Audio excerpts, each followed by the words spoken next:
할렐루야. 한 주간 잘 지내셨습니까? 고난 주간을 보내고 또 이렇게 기쁜 마음으로 부활절 주일 예배를 함께 드릴 수 있게 해주신 하나님께 영광을 올려드립니다. 우리가 지난 한 주 동안에 이 고난 주간을 보내면서 요한복음에 기록된 예수님의 순환 기사들을 좀 살펴보았습니다. 그래서 예수님께서 우리의 죄의 형벌을 대신하여 십자가에 달려 죽으셨죠. 그러나 3일 만에 말씀하신 대로 또 성경의 예언대로 부활하셨고 오늘 부활절로 지키고 있습니다. 그래서 여러분 우리가 보통 오늘을 일요일이라고 하지 않고 주일이라고 합니다. 왜 주일이라고 하냐면 주님의 날 이런 뜻도 되지만 주님이 부활하신 날의 약자가 주일입니다. 그래서 우리는 주일을 지키는 것이죠. 초대교회도 마찬가지였습니다. 안식일을 지키는 것이 아니고 주일을 지켰습니다. 그래서 안식일은 금요일 저녁 6시부터 토요일 저녁 6시까지인데 우리는 안식 후 첫날 주님이 부활하신 날 주일날 이렇게 우리가 예배를 드리는 것이죠. 오늘은 이제 이 요한복음의 말씀을 통하여서 주님의 부활 사건을 다시 한번 기억하고 기념하며 또 주님이 부활하셔서 처음 부활하셔서 나타내신 메시지가 어떠한 것인가, 또 그 부활의 장면의 모양을 통하여서 그 모습을 통하여서 그 역사적인 사건을 통하여서 우리에게 주는 교훈이 무엇인가 함께 살펴보고자 합니다. 우리가 읽은 본문 앞부분 1절부터 10절까지는 오늘 새벽에 살펴봤는데요. 간단하게 말씀드리면 막달라 마리아와 다른 여자들이 예수님의 무덤으로 갔죠. 근데 무덤 돌문이 열려져 있었습니다. 그래서 깜짝 놀랐겠죠. 돌문이 열려져 있으니까. 그리고 병사들도 뭐 근처에 없었던 것 같아요. 그래서 열린 돌문을 보고 얼른 제자들에게 갑니다. 돌문이 열렸다. 그러니까 제자들 중에 베드로와 요한이 달려가요. 그래서 베드로가 이제 먼저 그 무덤 안을 바라보게 되고 그 다음 요한도 바라보는데 예수님이 안 계신 거예요. 그런데 놀랍게도 세마포는 그대로 있죠. 그리고 머리를 싼 수건도 그대로 있는 거예요. 몸만 빠져나간 듯한. 그래서 이 장면을 통해서 보여주는 메시지가 뭐냐면 당시 1세기 말에 예수님이 부활한 것은 가짜다. 그리고 제자들이 훔쳐갔다.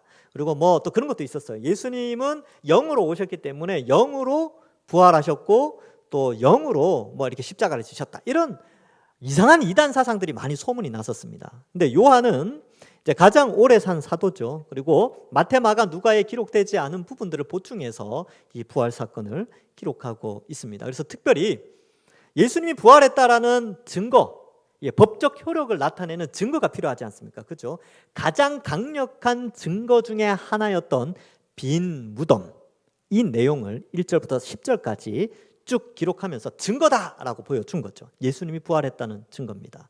그래서 훔쳐갔으면 세마포나 머리 수건 이런 것들이 막 흐트러져 있었겠죠. 그죠? 아니면 없었거나. 근데 잘 이렇게 접혀져 있었어요. 훔쳐갔다는 게 아니죠. 그죠? 그래서 이러한 것들을 빈 무덤을 통해서 증거를 제시하고요. 이제 제자들이 와서 보고 무덤이 비었네 하고 놀라서 다시 원래 있던 곳으로 돌아갑니다. 그런데 여자들은 돌아가지 않았어요. 그리고 일어난 사건을 오늘 11절부터 기록하고 있습니다. 11절에 보시면 마리아는 무덤 밖에 서서 울고 있더니 울면서 굽으려 무덤 안을 들여다보게 됩니다. 너무 슬펐죠. 인간적인 이별 때문에 슬펐을 수도 있고 꿈꿔왔던 소망들이 사라졌기 때문에 울며 슬퍼했을 수도 있습니다. 어쨌든 굉장한 슬픔 가운데 이제 제자들이 보고 간 무덤 안을 막달라 마리아가 들어가서 보게 됩니다. 그런데 제자들이 봤을 때는 없었던 두 사람이 등장합니다. 근데 성경은 천사라고 기록하고 있죠. 12절에 흰 옷 입은 두 천사가 예수의 시체 뉘었던 곳에 하나는 머리편에 하나는 발편에 앉았더라. 이렇게 기록하고 있습니다. 그래서 이 천사가 등장하는 것이죠. 그래서 이 막달라 마리아가 무덤 안에 들어가서 분명히 빈 무덤인데 사람 둘이 앉아있으니까 얼마나 놀랐겠습니까? 그렇죠? 그런데 심하게 놀랐다는 내용은 나오지 않고 마리아의 중심에 있었던 오직 그에게는 예수님의 시신이 어디에 있었는가에만 집중해 있었어요.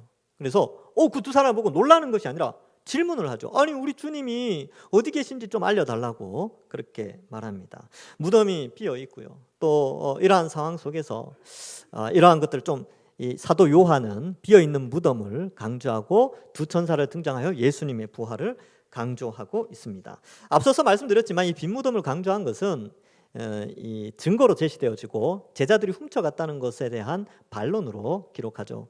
근데 왜 그러면 예수님의 시체를 제자들이 훔쳐갔다라는 소문이 퍼졌는가? 그 이유는 마태복음 28장 11절부터 13절에 잘 기록되어 있습니다. 거기에 이렇게 기록합니다.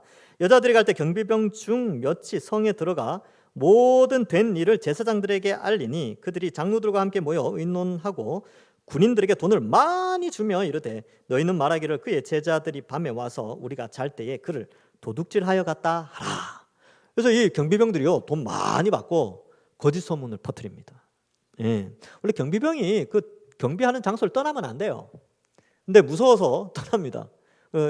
그죠? 못 지키고 떠나죠. 그런데 징계를 받는 게 아니라 돈을 받습니다. 그리고 소문을 퍼뜨리게 되는 것이죠. 그러니까 이 부활의 증거가 명확함에도 불구하고 거짓 소문이 많이 퍼져 있다라는 것을 또한 우리는 알 수 있습니다. 자, 그래서 이 두 천사가 어찌 이렇게 우느냐 이렇게 또 이야기를 하죠. 13절에 보면 천사들이 이르되 여자여 어찌하여 우느냐. 지금 우는 게 좀 반복됐죠. 이르되 사람들이 내 주님을 옮겼다가 어디에 두었는지 내가 알지 못함이니이다. 이렇게 말하고 있습니다. 그래서 마리아의 중심은 항상 예수님에게 있었다. 슬픔도 그 예수님의 시체가 없어진 것 때문에 슬퍼하고 있죠.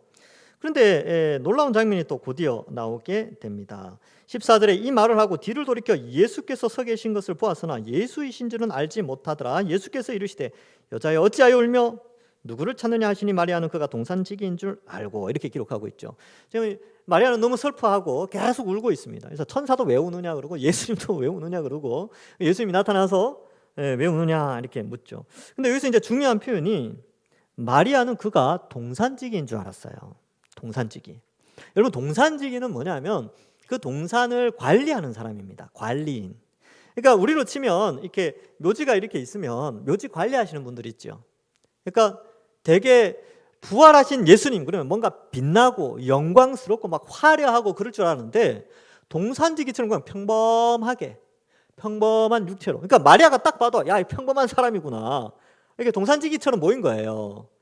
그래서 눈에 보이는 대로 그냥 그렇게 생각한 거죠. 근데 왜 이렇게 기록해 놨냐 하면 예수님은 영으로 부활하신 분이 아니고 완벽한 육체로 부활하신 사람 눈에도 완전한 인간으로 부활했다는 것을 나타내고 있습니다. 마리아도 동산지기로 여길 정도로 그렇게 평범하게 어쩌면 좀 남루할 수도 있었죠. 그런 모습으로 부활하신 것입니다. 그 당시에 이제 예수님 영으로 부활했다 이런 소문들을 다 잠재우는 그런 표현들이 있죠.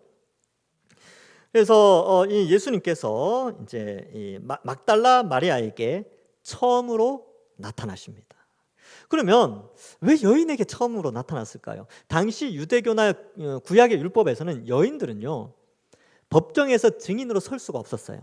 지금과 완전히 다르죠. 2000년 전에 여성의 인권이라는 것은 아주 무시당했으니까. 그런데 부활의 증인으로 첫 번째 증인으로 여인에게 나타났어요.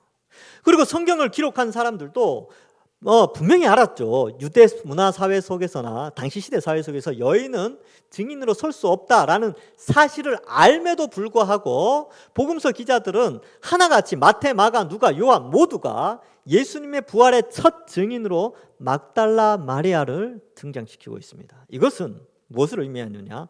역설적으로 예수님의 부활은 확실하다는 것을, 비록 이 제자들이 말하는 예수 그리스도에 대한 말씀들이 여인의 증언 때문에 약화되어지는 것처럼 보인다 할지라도 사실 그대로를 나타내기를 원했던 것이죠.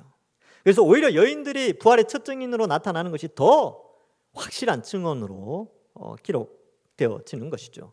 그리고 이 부활의 증인의 역할은 남자나 여자나 상관없이 다 부활의 증인의 역할을 감당할 수 있다라는 것을 보여준다는 것입니다. 그래서 유대교는요 여자들의 뜰이 또 따로 있었어요.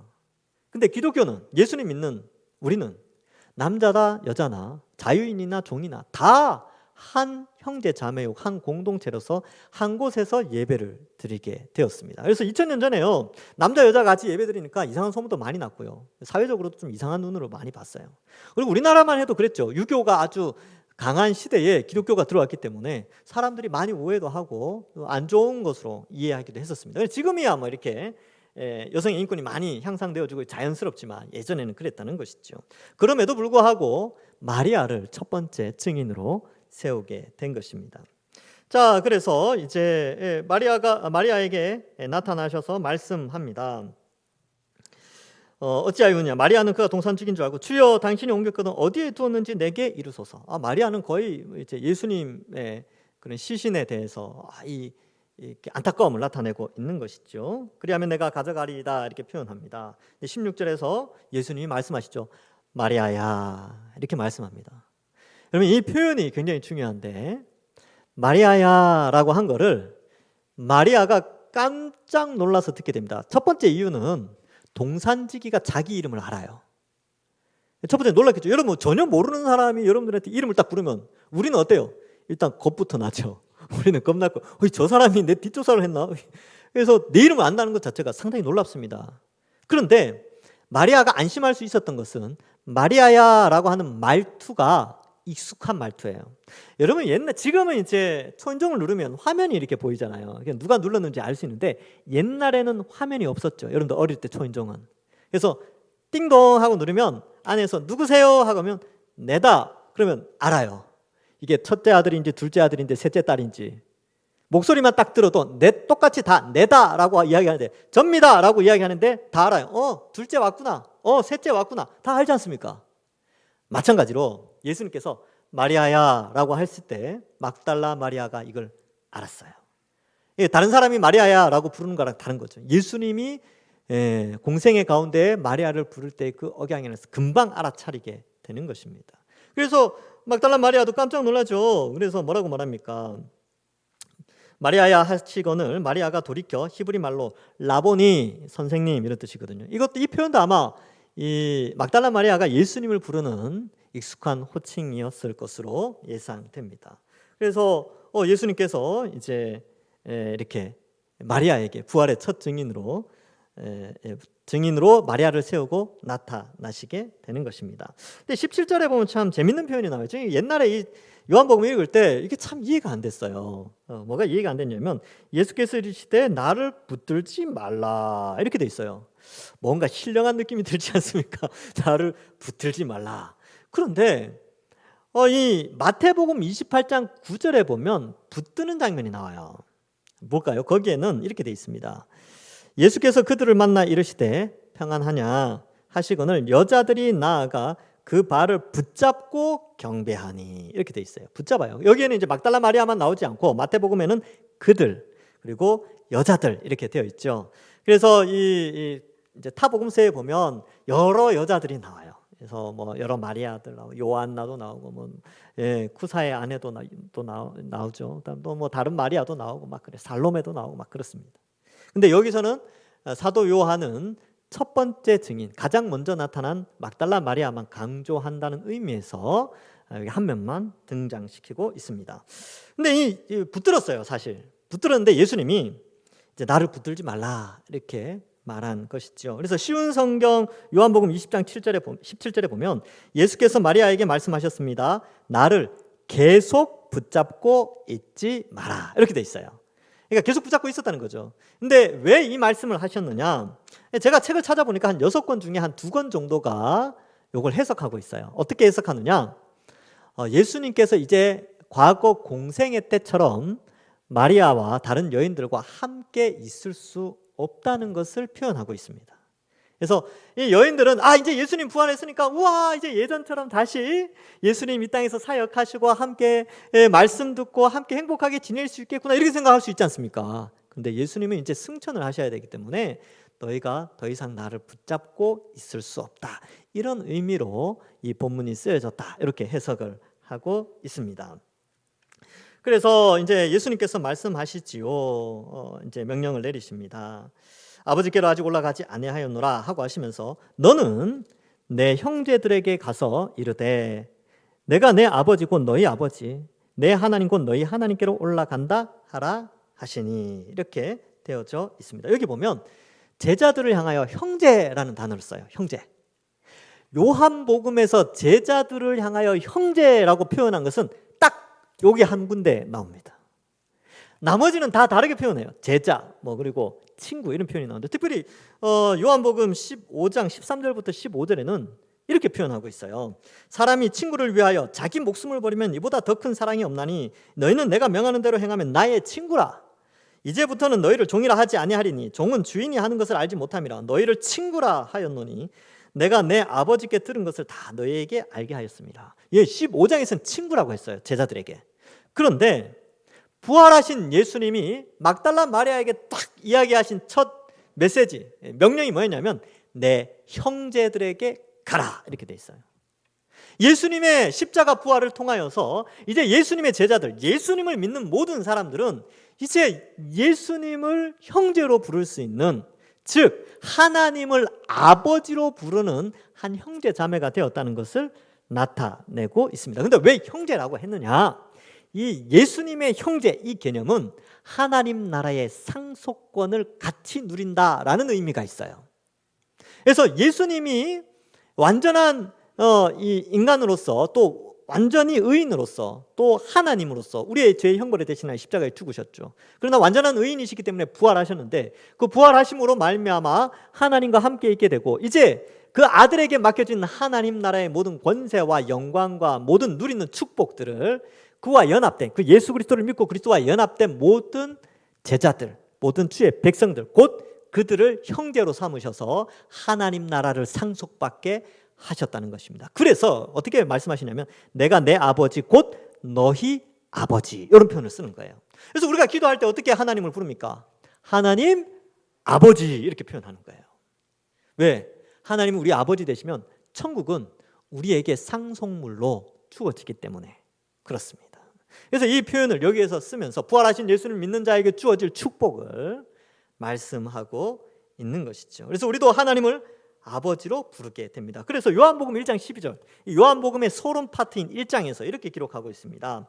1장 12절에 보면 영접하는 자 곧 그 이름을 믿는 자들에게는 하나님의 자녀가 되는 권세를 주셨으니 이렇게 기록하고 있습니다. 예수님의 부활로 말미암아 우리가 하나님의 자녀가 되었죠. 천국을 소유할 수 있는 자격을 갖추게 되었습니다. 그래서 막달라 마리아가 이 메시지를 듣고 18절에 보시면 막달라 마리아가 가서 제자들에게 내가 주를 보았다 하고 또 주께서 자기에게 이렇게 말씀하셨다라는 것을 이렇게 됩니다. 여러분 얼마나 기뻤을까요? 얼마나 기뻤을까요?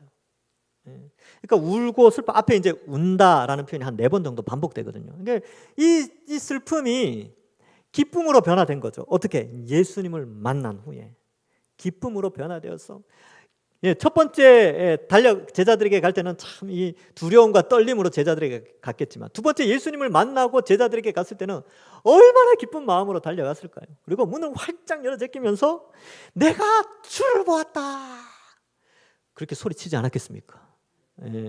제가 이 마이크로 크게 지르면 깜짝 놀라실까 봐 못하겠는데 아마 그랬을 것 같아요. 막달라 마리아는 가서 문 열자마자 내가 주를 보았다, 부활하신 예수님을 보았다. 그 표정 얼마나 밝았을까요? 그래서 예수님께 알리죠. 근데 이 상황을 마가복음 16장 9절부터 11절에는 이렇게 기록하고 있습니다. 예수께서 안식 후 첫날 이른 아침에 살아나신 후 전에 7 귀신을 쫓아내어 주신 막달라 마리아에게 먼저 보이시니 마리아가 가서 예수와 함께 하던 제자들이 슬퍼하며 울고 있는 중에 이 일을 알리니 마리아와 비슷했어요. 이들도 슬퍼하고 울고 있었어요. 11절에 그들은 예수께서 살아나셨다는 것과 마리아에게 보이셨다는 것을 듣고도 믿지 아니하니라. 믿지 않았어요. 그들은 못 봤으니까. 마리아가 이야기를 했지만 제자들 중에 에이 설마 안 믿는 사람들이 있었다는 거예요. 그리고 여인이잖아요. 유대 당시 문화가 그랬다는 거예요. 여인들의 말은 잘 안 믿었다니까요. 그러니까 제자들이 안 믿고 있었죠. 그래서 믿지 않는 자들이 막 있었습니다. 그런데 예수님이 이미 예수님 십자가에 못 박히기 전에 마가복음에 보면 3번이나 십자가와 부활을 말씀하셨는데 제자들이 그걸 이해를 못했던 것이지요. 자, 그래서 이렇게 슬퍼하고 우는 중에 있었죠. 그런데 놀랍게도 마리아를 통하여서 이 부활의 증인의 역할을 감당하게 하십니다. 여러분, 이 마리아의 상태와 마리아가 부활하신 예수님을 만나기 전과 제자들이 부활하신 예수님을 만나기 전의 상태가 동일하게 울고 슬퍼했습니다. 그러나 부활하신 예수님을 만난 후에는 어떻게 됐을까요? 기뻤겠죠. 그래서 어땠습니까? 기쁨으로 부활의 소식을 전했죠. 우리도 마찬가지입니다. 우리도 어쩌면 부활하신 예수님을 만나기 전에는 그럴 수 있죠. 슬퍼하고. 우리도 예수님의 십자가만 생각하면 어때요? 슬프고 안타깝고, 나의 죄의 형벌을 대신하여 죽으신 예수님의 십자가, 참 이렇게 안타까운 마음과 감사의 마음으로 참 슬퍼하죠. 지난 고난주간을 그렇게 보냈지 않습니까? 그러나 부활하신 예수님을 만난 사람은 이 마리아처럼, 제자들처럼 슬픔이 변하여 기쁨으로 변화되는 것이죠. 여러분, 이번 부활절은 참 의미가 있습니다. 어쩌면 우리도 이 코로나 때문에 이 막달라 마리아나 다른 여인이나 아니면 제자들처럼 낙심해 있고 슬퍼해 있는 그런 상태일 수 있어요. 그러나 이번 부활절을 계기로 우리가 이 성경 말씀을 통하여 부활하신 예수님을 만남으로 말미암아 우리도 기쁨이 회복되어지고 신앙이 회복되어지는 것이지요. 슬픔이 기쁨으로 변화되는 것이 바로 이 부활절의 의미입니다. 우리의 신앙이 좀 주저앉아 있거나 슬퍼하는 신앙이 아니라 이제 부활하신 예수님을 통해서 우리가 다시 한번 일어나고 회복하는 그러한 부활절이 이번 부활절의 의미가 아닌가 이런 생각을 해보게 됩니다. 자, 이제 19절부터는 또 하나의 장면이 등장하게 되지요. 이날 곧 안식 후 첫날 저녁에, 이 안식 후 첫날, 그러니까 지금의 이제 이날이죠. 이날 주일이죠. 주일 저녁에 제자들이 유대인들을 두려워하여 모인 곳에 문을 닫았더니, 무서웠겠죠. 왜냐하면 예전에는 2000년 전에는 스승과 제자는 한 몸 공동체입니다. 한 공동체예요. 스승이 출세하면 제자들도 같이 출세하고요. 스승이 뭐 이렇게 잘못하면 제자들도 같이 한 묶음으로 이렇게 처벌을 받습니다. 그러니까 제자들이 무서웠겠죠. 그래서 문을 닫아놓고 있었습니다. 그래서 두려움에 떨고 있었는데 예수님이 그 가운데 나타나십니다. 예수께서 오사 가운데 서서 이르시되 너희에게 평강이 있을지어다. 이건 신성을 나타내는 거죠. 부활하신 예수님의 신적 능력입니다. 밀폐된 공간에 그냥 나타나신 거예요. 제자들이 깜짝 놀랐겠죠. 놀라니까 예수님 말씀하십니다. 너희에게 평강이 있을지어다. 이 표현도 익숙한 표현이에요. 이 너희에게 평강이 있을지어다 이 표현도 이미 앞에서 다 십자가에 달리시기 전에 제자들에게 반복해서 하셨던 말씀이에요. 요한복음 14장 27절에 평안을 너희에게 끼치노니 곧 나의 평안을 너희에게 주노라. 내가 너희에게 주는 것은 세상이 주는 것과 같지 아니하니라. 너희는 마음에 근심하지 말고 두려워하지도 말라. 두려움 가운데 평강을 늘 이야기하셨어요. 16장 33절에도 이것을 너희에게 이르는 것은 너희로 내 안에 평안을 누리게 하려 함이라. 이 평안, 앞에 나온 평강과 평안 다 같은 말입니다. 에이레네라는 뜻이죠. 평강. 히브리어로는 샬롬 이런 뜻이죠. 평강이 있을지어다. 그래서 제자들이 이거 듣고 이거 예수님이 하신 말씀, 늘 하던 말씀인데 하고 알게 됐지요. 그리고 또 어떻게 됩니까? 예수님께서 손과 옆구리를 보여주시죠. 20절에 이 말씀하시고 손과 옆구리를 보여주셨어요. 왜요? 제자들이 안 믿었으니까. 아까 읽었죠. 마가복음 16장 11절에 그들은 예수께서 살아나셨다는 것과 마리아에게 보이셨다는 것을 듣고도 믿지 아니하니라. 안 믿었어요. 듣고는 안 믿었어요. 그런데 예수님께서 어때요? 자신이 부활하셨다는 것을, 몸으로 부활하셨다는 것을 보여주기 위해 첫 번째로 신성을 가지셨지만 그 가운데 나타나셨고 평안이 있을지어다 익숙한 말씀을 하시고 그 다음에 손에 못자국을 보여주십니다. 여기에 박혔는지 여기 박혔는지 정확히 알 수는 없지만 여기 박히면 여기를 묶고요. 만약에 여기를 박으면 묶을 필요는 없죠. 근데 보통 여기를 많이 박혔다고 이야기를 해요. 여기 박히면 못에 걸려서 이제 통증이 가중되고 여기 박히면 찢어지기 때문에 여기를 묶는다 이렇게 표현을 합니다. 뭐가 정확한지 모르겠어요. 예수님이 어떻게 돌아가셨는지는 우리가 나중에 예수님 보면 알겠죠. 근데 어쨌든 보여주셨어요. 손에 못 박히신 거는 쉽게 보여줄 수 있는데 여러분 옆구리는 어떻게 해야 됩니까? 옆구리는 허리띠를 풀어야 되고요. 겉옷을 이렇게 벗겨서 또 이렇게 속옷도 이렇게 보여줘야 됩니다. 지금 부활하신 영광의 예수님께서 귀찮지만 그 일을 하고 제자들을 위해서 영광스러운 성자 하나님께서 그 일을 하시고 계시는 거죠. 그래서 창자국 딱 보여주시면서 육체로 부활하셨다는 것을 또한 나타내고 있습니다. 앞에서는 동산지기처럼 나타났죠. 근데 여기서는 십자가에 못 박히신 바로 그 예수님이 육체로 부활하셨다는 것을 그대로 보여줍니다. 영으로 부활하신 게 아니에요. 육체로 부활하신 것이죠. 그래서 또 다른 복음서에 보면 또 제자들이 막 의심하니까 어때요? 야, 먹을 거 있냐? 그래서 생선을 달라 해서 생선까지 먹습니다. 영으로 나타나셨으면 생선 먹으면 어떻게 됩니까? 생선이 이렇게 다 이렇게 들어가는 게 보이겠죠? 투명하게. 근데 그게 아니라 육체로, 완전한 육체로 부활하셨다는 것을 나타내기 위해서 그렇게 보여주시게 되는 것입니다. 자, 그래서 이것을 보고 제자들이 보고 이제 기뻐하죠. 20절 뒷부분에 제자들이 주를 보고 기뻐하더라. 기쁨으로 변하는 거예요. 눈물과 슬픔이 부활하신 예수님을 만나면 기쁨으로 변화되어지는 것이죠. 우리도 마찬가지입니다. 슬픔과 어려운 가운데 또 이 어려운 세상을 살면서 힘들고 지치지만 여러분 인생 살면서 얼마나 많은 이 굴곡진 삶을 살아갑니까? 그때마다 우리가 이 부활하신 예수님을 기억하면서 슬픔과 아픔이 기쁨으로 변화되어지고 우리 신앙이 때로는 내려갈 때 있지만 다시 올라가는 계기는 바로 부활하신 예수님을 성경을 통하여서 만날 때에 우리는 다시 그 기쁨을 회복할 수 있는 것이죠. 왜요? 예수님이 부활했다는 것은 우리도 주님이 다시 오시는 날 부활할 수 있다는 소망이 우리에게 주어졌기 때문에 그렇습니다. 우리도 영으로 영원히 사는 게 아니에요. 예수님처럼 육체로 부활하여서 영원하게 사는 것으로 이 부활의 의미를 가르쳐주고 있습니다. 육체 영생. 이런 말을 하면 이제 사이비 단체들이 이런 표현을 많이 써가지고 이런 표현들을 우리 교회 안에서 잘 안 쓰는데 사실은 고린도전서 15장이나 이런 데 보면 다 우리가 육체로 나중에 영생하게 됩니다. 근데 지금과 같은 육체는 아니에요. 예, 새로운 피조물로 되어지죠. 자, 그래서 21절, 22절, 21절과 22절은 14장부터 16장까지의 요약판입니다. 이 엑기스예요, 엑기스. 볼까요? 예수께서 또 이르시되 너희에게 평강이 있을지어다 이렇게 되어져 있지요. 아버지께서 나를 보내신 것 같이 나도 너희를 보내노라 이렇게 되어 있습니다. 부활하신 예수님이 제자들에게 명령하신 거예요. 이제 부활했다라는 걸 보이시고 명령한 게 뭐냐면 보낸다는 거예요. 내가 너희를 보낸다. 아버지께서 나를 보내신 것처럼 나도 너희를 보낸다. 이 말은 예수님이 이 땅에 오셔서 십자가를 지셨죠.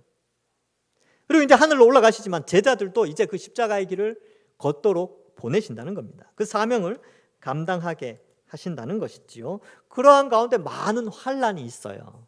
그 내용이 14장부터 16장까지 기록되어 있습니다.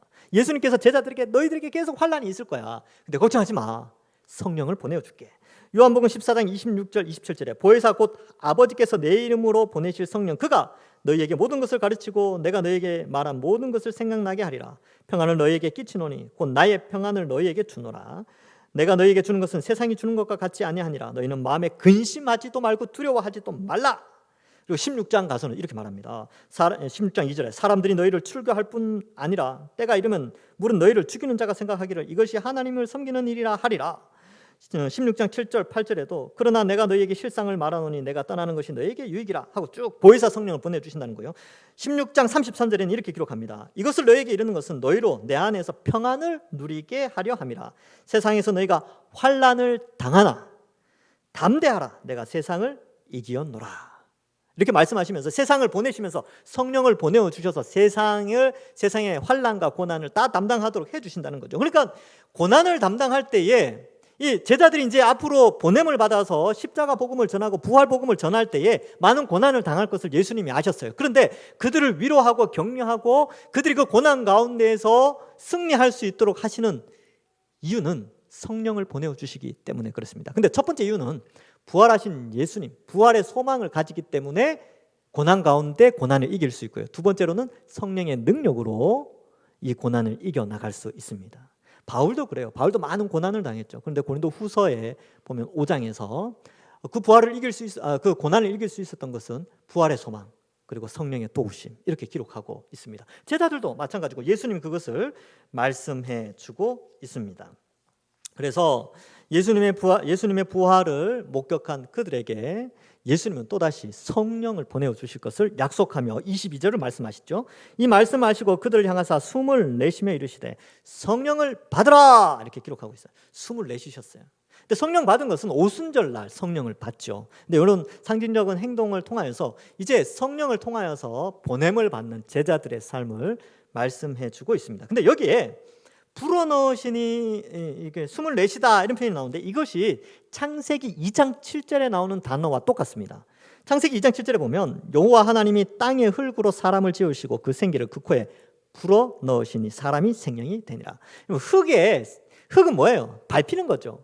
흙은 보잘것없는 거예요. 근데 거기에 생기를 불어넣으셔서 불어넣으신다 이 표현인데 이 단어가 여기에 그대로 쓰입니다. 히브리어로는 나파흐라는 단어인데 헬라어로는 에네피세센 이런 뜻이에요. 에네피세센. 근데 이 창세기 2장 7절을 헬라어로 번역하면 이 에네피세센이라는 헬라어를 써요. 불어넣다 이런 뜻을. 근데 이 단어가 여기에 헬라어 성경 전체 여기에 딱 나와요. 여기 한 군데 딱 나옵니다.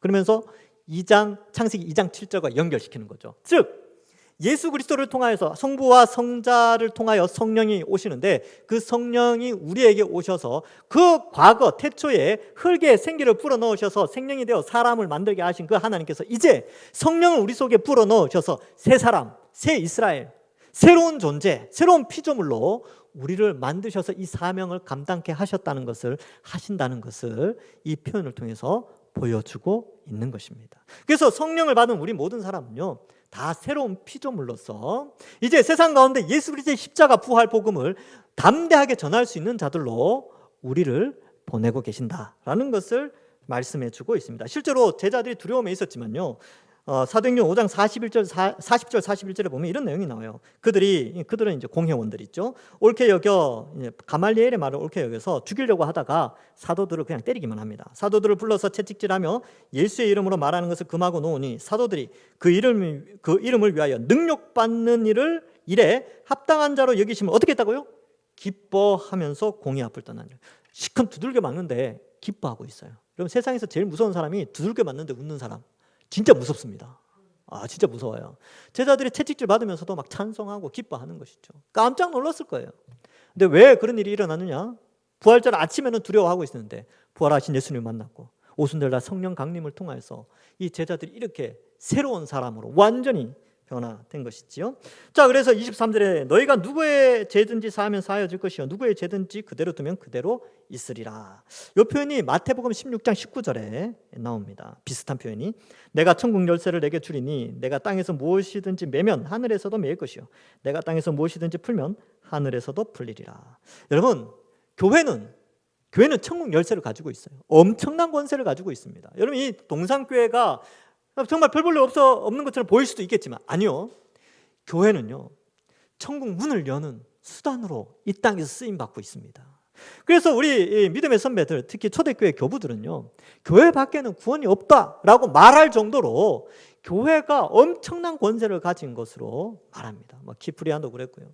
그다음에 또 이 어거스틴도 그런 말을 다 보강해서 설명을 했습니다.